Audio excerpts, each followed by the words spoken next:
La peur, c'est très certainement l'une des émotions, si ce n'est l'émotion la plus intense qu'on peut rencontrer en tant qu'être humain. Imaginez maintenant votre plus grande peur. Imaginez maintenant y être confronté.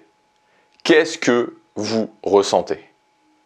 Sur cette chaîne, on parle de se créer une vie de choix, de se créer une vie où on atteint ses objectifs ambitieux et forcément, à un moment ou un autre, la peur se trouve sur notre chemin. Vous le savez très certainement et très certainement vous l'avez déjà expérimenté. Il y a cet objectif qu'on voudrait atteindre. Pour atteindre cet objectif, il faut prendre cette action et par rapport à cette action, il y a cette peur qui est là. Il y a cette intensité qui est là et quand on s'imagine faire cette action, on se dit mais voilà, il y a ce truc à l'intérieur de nous. Ça peut être par exemple si vous êtes un mec, que vous voulez trouver une copine et que vous devez aller parler à des filles que vous ne connaissez pas. Et là par rapport à ça, vous bloquez. Parce qu'il y a cette peur qui est là, il y a cette peur entre vous et l'objectif. Ça peut être par exemple parce que vous voulez vous lancer sur YouTube. Vous avez compris que YouTube c'était une opportunité pour lancer un business en ligne.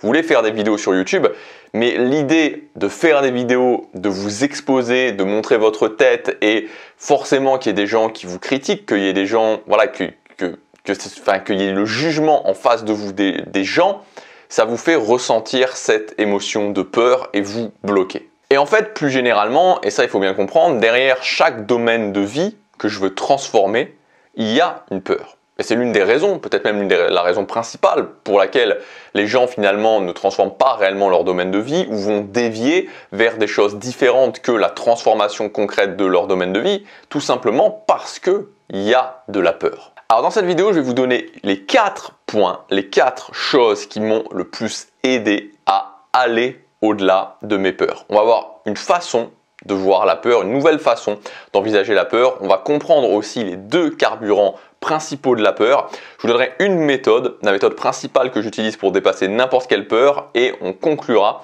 avec un piège à éviter quand on se lance justement sur ce chemin d'aller au-delà de ces peurs. Alors, la première chose, et ça c'est quelque chose, c'est une nouvelle vision de la peur, comme je viens de vous dire, une nouvelle façon d'envisager la peur. Ça peut paraître, peut-être que ça paraîtra ridicule à certaines personnes, peut-être que certaines personnes vont se dire ok, une fois que je sais ça, je ne sais pas finalement si je suis beaucoup plus avancé. Mais en tout cas, moi je pense que c'est important de voir les choses de cette façon-là, et moi ça m'a beaucoup aidé à mieux gérer mes peurs, de voir les choses de cette façon-là. En fait, c'est de comprendre que la peur est uniquement une émotion d'anticipation. C'est-à-dire que la peur, en fait, n'existe pas dans le sens où la peur n'existe pas dans l'action, la peur n'existe pas dans le présent. Moi, je vais vous prendre un exemple. Voilà, j'avais très peur, par exemple, j'avais peur sur pas mal de choses, mais une des grandes peurs que j'avais, c'était le fait de voyager, de prendre l'avion, de partir tout seul dans un autre pays. J'avais très peur de ça. Et je me souviens que, en fait, voilà, donc je réservais des billets d'avion, justement.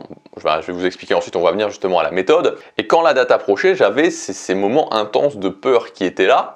Et en fait, à partir du moment où j'étais dans l'avion, et à partir du moment où je me retrouvais en fait sur le chemin, ça disparaissait. C'est-à-dire que j'étais plus dans la même situation de peur, j'étais plus dans l'anticipation. Je vous prends un autre exemple, j'avais aussi très peur de parler à des filles que je connaissais pas. Et en fait, c'est un petit peu la même idée, c'est-à-dire qu'on voit cette fille, on se dit on va aller lui parler, puis on commence à avoir la peur. Et en fait, tant qu'on est avant, on a cette peur. Mais à partir du moment où on va parler à cette fille, la peur disparaît. Alors ça ne veut pas dire qu'il n'y a pas d'autres sensations, mais on n'est plus dans la peur. En fait, on est dans la gestion. On commence à gérer. C'est pareil, si vous devez parler devant une salle de 500 personnes, vous allez avoir peur. Au moment où vous êtes devant la salle et vous commencez à parler, ça peut être la même chose. Vous allez être dans la gestion. On n'est plus dans la peur. Donc ça, c'est la première chose. C'est-à-dire que finalement, et c'est quelque chose qui est très rassurant, c'est quelque chose qui en fait est une assez bonne nouvelle je trouve, c'est que la peur n'existe pas dans l'action. Donc en fait, vous avez peur tout simplement parce que vous maintenez justement le fait de ne pas prendre action. Et c'est pour ça des fois je reçois des messages de personnes qui me disent je bloque par rapport à ça et puis je leur donne des choses à faire et puis 2 mois après ils me renvoient un message et puis encore 2 mois après ils me renvoient un message et encore 2 mois après ils me renvoient un message. Et en fait, il faut comprendre que quand je fais ça, j'auto-alimente ma peur dans le sens où plus je ne prends pas action, plus justement cette peur peut exploser en fait. Et c'est ça qui est très paradoxal dans la peur, c'est que c'est l'action qui va la faire disparaître. Donc ça c'est vraiment la première façon d'envisager la peur, c'est de se dire à partir du moment où je vais prendre l'action qui me fait peur, la peur va disparaître.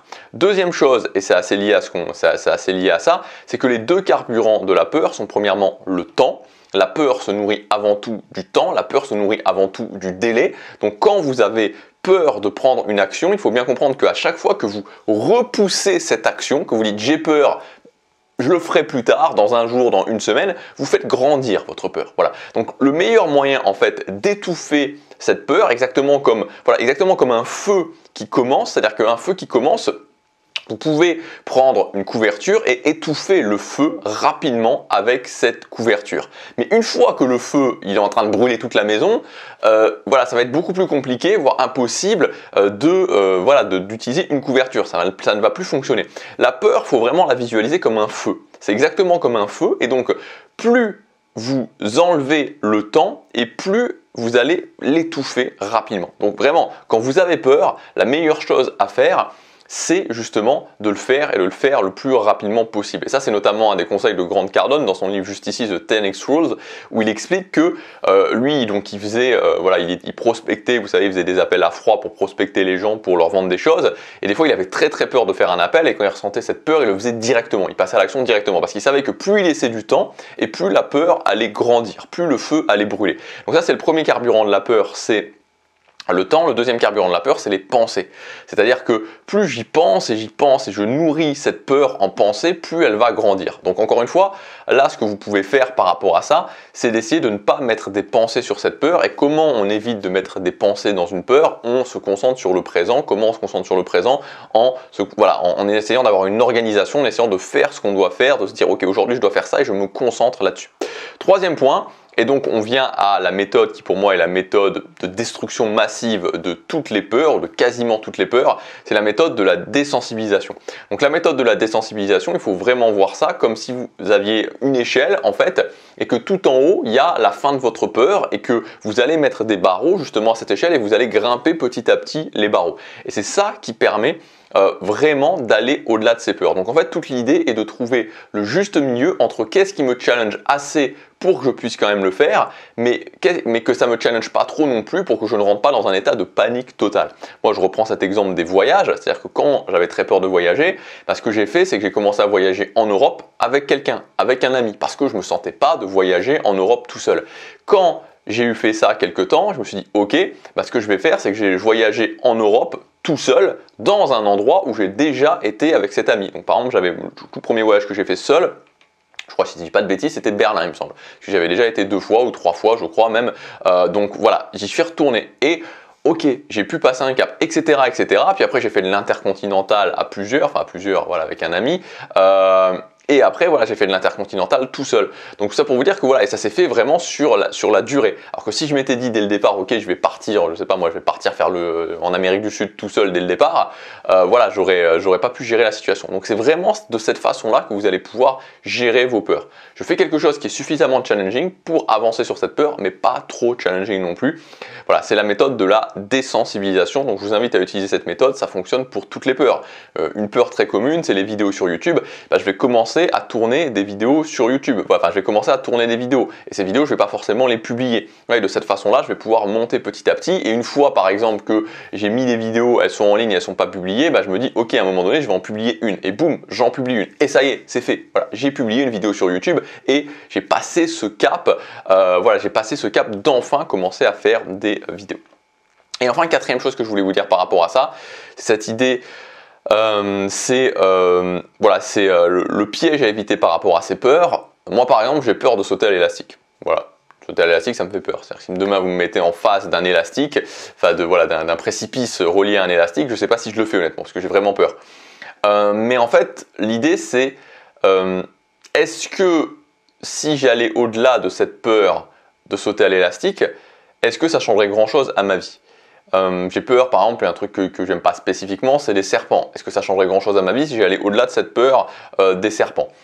Donc, il y a ce premier point de se dire, ok, c'est pas forcément intéressant d'aller creuser dans toutes ces peurs, et aussi c'est de sortir de l'illusion que une peur, je peux la terrasser une fois et ça y est, c'est réglé. C'est-à-dire qu'il y a une grande différence entre j'ai peur de sauter à l'élastique, je le fais une fois, ok, je le fais, et ok, j'ai fait ce challenge, d'accord, mais c'est pas garanti que la prochaine fois que je dois sauter l'élastique, j'ai fondamentalement beaucoup moins peur.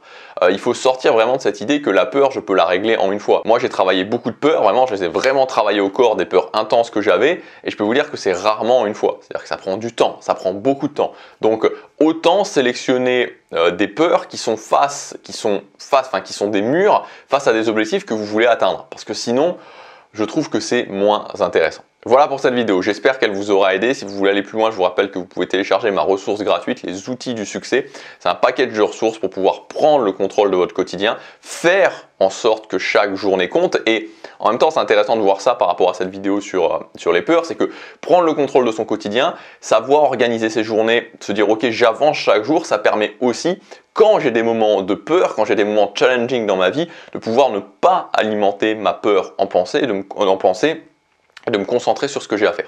Voilà, donc si ça vous intéresse, c'est 100% gratuit, c'est le premier lien dans la description. Vous cliquez sur ce lien et vous pouvez voir toutes les ressources auxquelles vous allez accéder. Je vous dis à demain pour la prochaine vidéo. Passez à l'action, chaque jour compte.